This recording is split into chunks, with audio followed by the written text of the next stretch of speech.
Greetings, everyone. Welcome to Gerard Black in the Philippines with the truth. Welcome to my channel. All my peaches, triggers, commenters, lovers, haters, scallywags, each and every one of you, I welcome you to my channel. I could give it a little heat.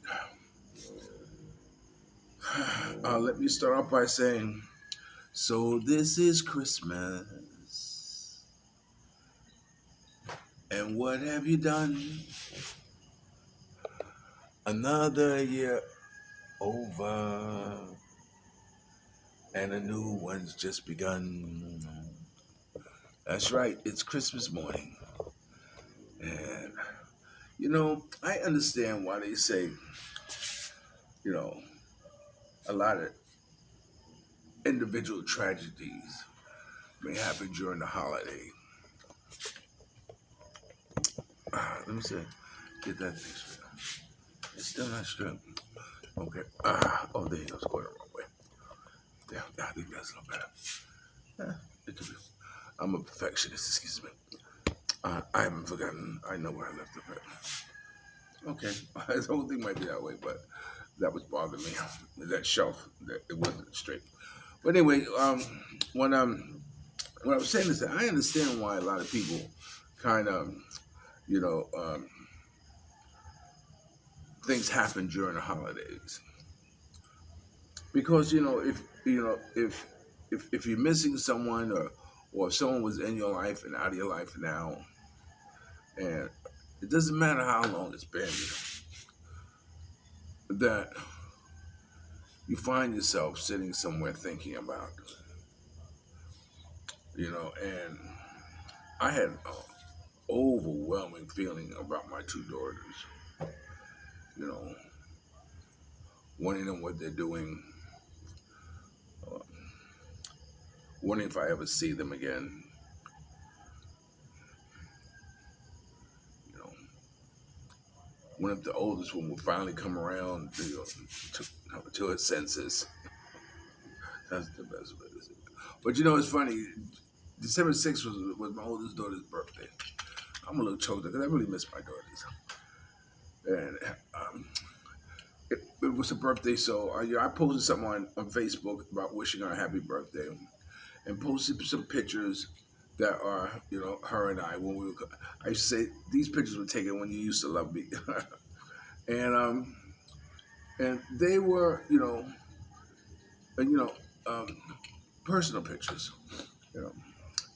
And although I do have communication with with her with that part of the family, the mother of my kids' family, and we see each other's, you know, posting and especially my sister-in-law's husband and her,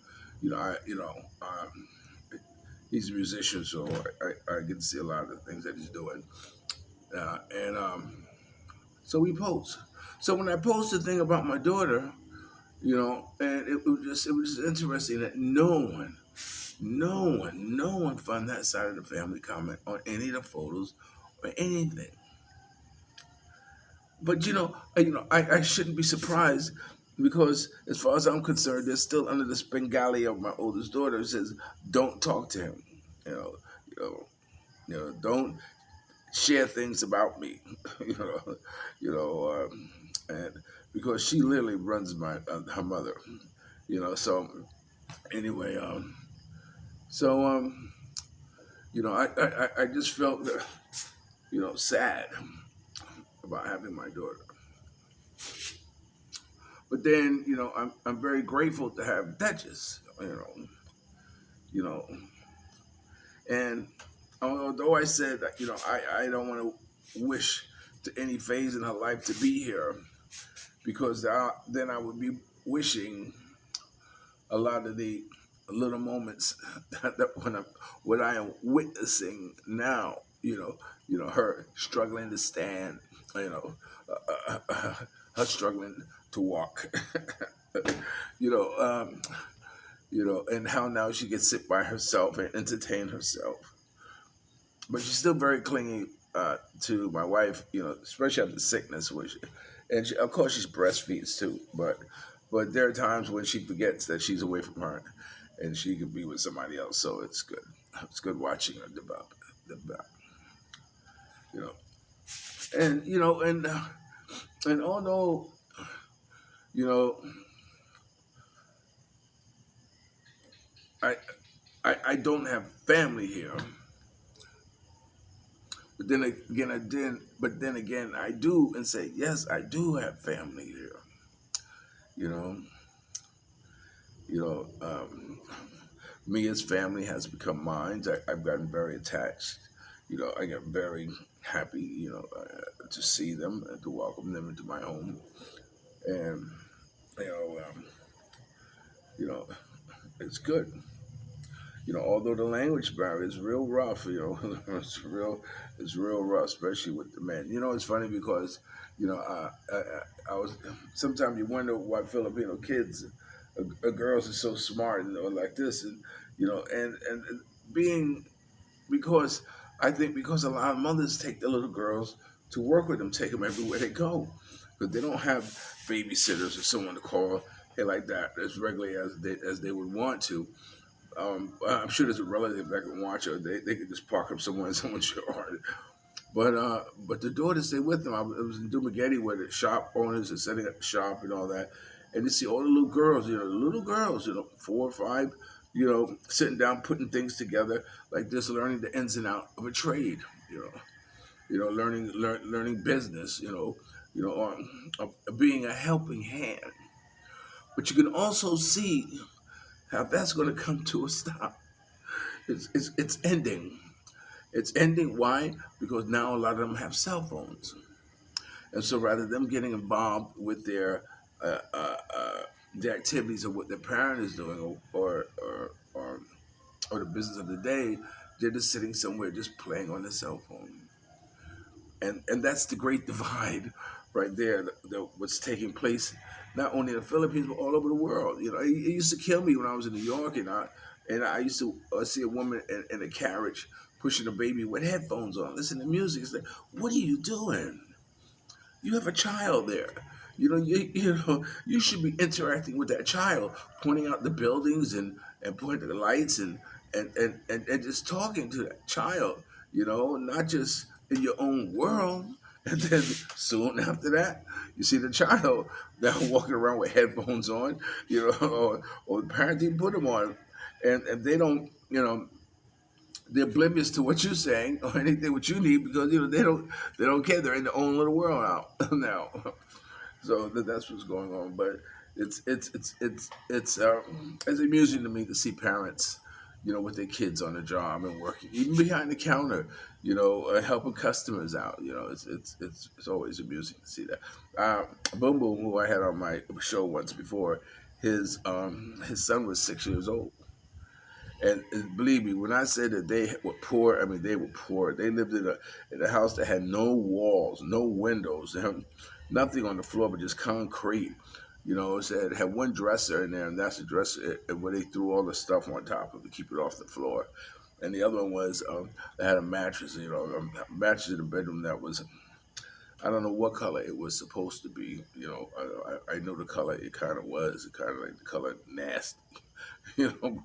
But uh, and when I used to stop by and bring care packages, for it started. I used to play tennis by Balcone, and then that little market there, and I used to stop there, and I used to smoke a cigarette.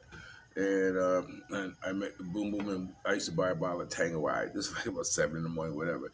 And we would knock out a bottle of Tangerine, smoke cigarettes. He didn't speak English at all, and he had kids, and who I got to know. So anyone I bought a pair of lovebirds for. But anyway, Princess. He ended up in a bike accident. Did I give him a few dollars, but he had a job. He was working. Man, I've been to his house, and his house didn't have nothing in it, so I would always stop at 7-Eleven and pick up a care package. Noodles, tuna fish, bread, peanut butter, and a Coke, and some snacks, big bags of chips or something like that. Something that would kind of sustain them for more than just one sitting. And I would do that. And Mia came with me a couple of times. like this. Once we got together, she came more often.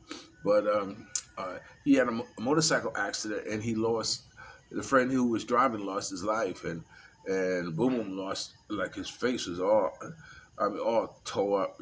Teeth, mouth was busted. He was drunk. Not Boom Boom was drunk, but the guy driving was drunk, and he ran into a tree or something like that. So what happened was that now he had no job and nothing. And so it was if the weight shifted onto me to take care of him and all his kids. And in a way, I kind of took on that responsibility by coming by and doing something for him and make sure he was all right, like this, what have you. But the point I was making was that he had a 6-year-old son, and one day I went to 7-Eleven, and 6 years old, he's only like about yay tall, like this, and he's parking scooters. Whenever you pull into a place, there's a guy there that usually takes a scooter, back your scooter up, and put a piece of cardboard on it, or something like that. But he was parking scooters at 6 years old. So I asked him, so, "What are you doing?" He said, "I need to get rice." I said, "Wow, 6 years old. You know, the responsibility of wanting to take care of the family, take care of your family was strong. A lot different than today, but as a man." Okay, so I'm just sitting there just um, swallowed up over the idea that it's Christmas. Yeah. I bought Mia's gift in Manila. I told her this is your Christmas and your your birthday, because her birthday is December 2nd or something like that. So anyway, I brought the boys there, and like I said, make sure Mia was able to do what she wanted to do for the kids. I should, and her family. And so I know. So I thought maybe I get something for Duchess to give Mia. And so I know Mia needed a pair of um, wireless headphones or whatever they call them, Bluetooth. And so I went to the store, and I got a Bluetooth, for Mia. I was going to give that to her, just a little edit, something for her. But then I thought, well, you know what? Why don't I buy two? And why don't I wrap them individually and put to mommy, to daddy from Duchess, and give them the Duchess. And then at some time during the morning, Mia, I said, "Oh, Mia, look what Duchess has." And then she would get the whole scenario was fantastic in my mind. I said, "Look, Mia, look what Duchess has here. This one says for you, this one says for me." And we would open it up, and we would have the gift, the Bluetooth. So what I decided to do when I came up yesterday, I decided to call the housekeeper. So I called the housekeeper. I said, Malin, come here, come here. She came upstairs, so I took him out the drawer. I said, Malin, wrap these in Christmas wrapping. Wrap them. You understand? Wrap them like gift. Okay. Do not show Mia. Wrap them in your room. Take them. Now this is I think this is where they went.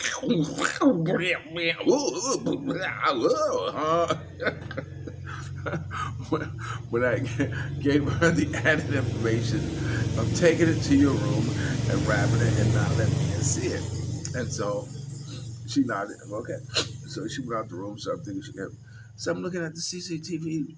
Next thing I know, I see Mia coming up the stairs. I said, "Oh no." And Mia goes, "Who's are these for?" I said, "Mia, what are you doing with those?" I said, "I gave those to Mia around." Yeah, she brought them down to me to tell me what you said. I said, "Oh my God." I said, "Forget it." I said, "Just forget it. Just forget it." I said, "Just wrap them." So I try to put it on the boys. Don't let the boys see them. Oh, Raphael already. Oh, my God. What do you do? So I was very, very, very disappointed. You see, I can't be disappointed. I was disappointed in myself. You understand? Because nobody can disappoint you. You can only disappoint yourself.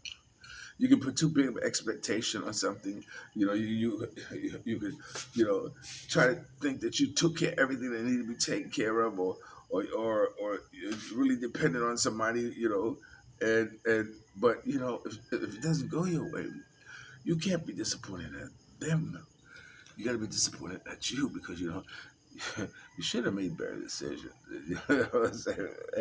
And I actually should have thought it out more. She's not, but it was a simple enough task. It was a simple enough task, and so I'm very disappointed in myself now for that taking place. So anyway, so now Mia told me that some other child that have a gift, and so on. So we didn't get her a gift. So we went to the park yesterday to to hang out, and I told Mia, look, I said this is what I was planning on doing with the two gifts because I finally told her, and she was like, really? I can see how she would love that. I know girls. I knew how much she would love to see Duchess give her a gift. Oh my God, Duchess' first Christmas. Yeah, I knew it. I saw it in her eyes, the sparkle of the idea of Duchess giving her that, how much it would have meant to her. But this is one of those sad cases of Murphy's Law. What can go wrong? Well, okay, now we're getting close, and but let me kind of show you uh, what the gifts. Okay, hold on. Okay, you see, these are the gifts that when she's already planning to give out. So I hope everybody who she intended to get something for will get one. And these here are used to these. This is a strainer for cooking. Yeah, those are cooking strainers, and those are things. Now, those are things that you keep by the gate, and when people come by wishing you a Merry Christmas, you give them a gift. So that's what those are for. Okay. Uh, well, I tell you what. um, we'll figure out where I'm going to do that 100 push-ups, and I'll be back, and I'll take care of that. All right. So thanks for watching Gerard Black in the Philippines with the truth. Remember, dreams and nothing more. Plans awaiting action. Never disrespect the other. Was pull someone up. Sometimes you're the only one to see a vision, and the best revenge of life is to live good. And if you're lucky enough to have a woman like Ollie Woodson formerly singing the Temptation One song, treat her like a lady. And ladies, if you're lucky enough to have a good man like me, make me feel like a king and never say no. Okay? Well, uh, um, Merry Christmas, baby. Silent night, holy night, all is calm, all is bright, brown, yet is so tender and tight. Sleep. Okay. Uh, I'll talk to you later. Peace.